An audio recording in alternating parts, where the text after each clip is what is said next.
Good morning. সকালবেলা চলে আসলাম ছাদে।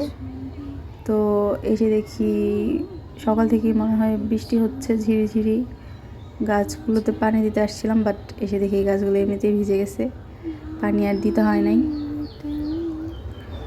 তো ফুলগুলো দেখে মনটাই ভালো হয়ে গেছে, একদম পুরো গাছ ওটা ফুল ফুটে আছে।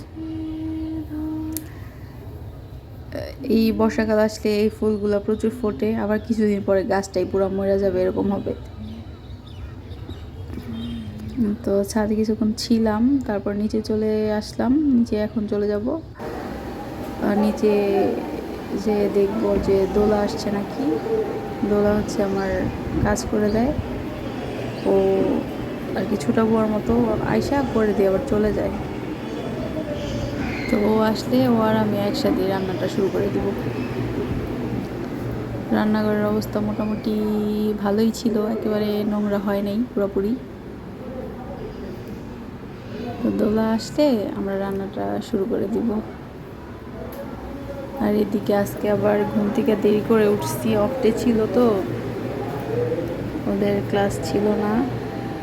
তো উঠতে উঠতেই দুপুর হয়ে গেছে আমাদের।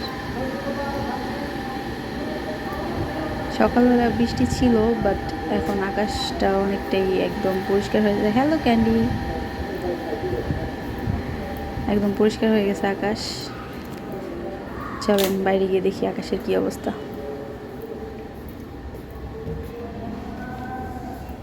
ওয়াও, আকাশ তো একেবারে ঝকমকে হয়ে গেছে।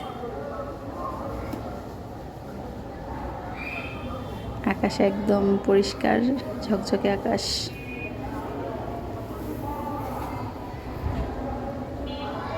দোলা মনে হয় আসতেছে, ওরা আমি দেখতেছি জানা দিয়ে। তো আইসে আমাকে গুছাই টুছাই দিছে, সব রেডি করে দিছে।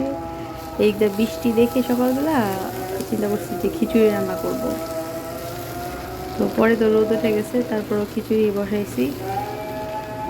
খিচুড়ি হইতেছে এদিক দিয়ে, আর ওখানে দোলা আমাকে মাছ রেডি করে দিচ্ছে। তো ওই মাছগুলো ভেজে নিব এখন। মাছ আবার বাচ্চারা খাবে না, এই জন্য অল্প করে নিচ্ছি। আর মাংস করব, ওরা আবার মাংসটাই বেশি পছন্দ করে মাছের থেকে। তো দুপুরবেলা রান্নাবান্না অনেকটা শেষ, আমরা খাবো, তারপর কিছুক্ষণ রেস্ট করব, দেন আমি চলে যাব ছাদে। বিকেলবেলা উঠানে যাই মাঝে মাঝে, প্রতিদিন যাই না। ছাদেই বিকেলবেলা হাঁটি ঘুরি।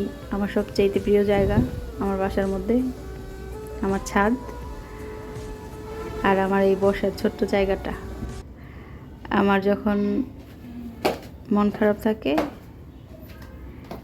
তখন এখানে আসি, মন ভালো থাকলেও এখানে আসি, চা খাই, বই পড়ি। এই তো। ওকে, আল্লাহ হাফেজ, ভালো থাকবেন সবাই, বাই বাই।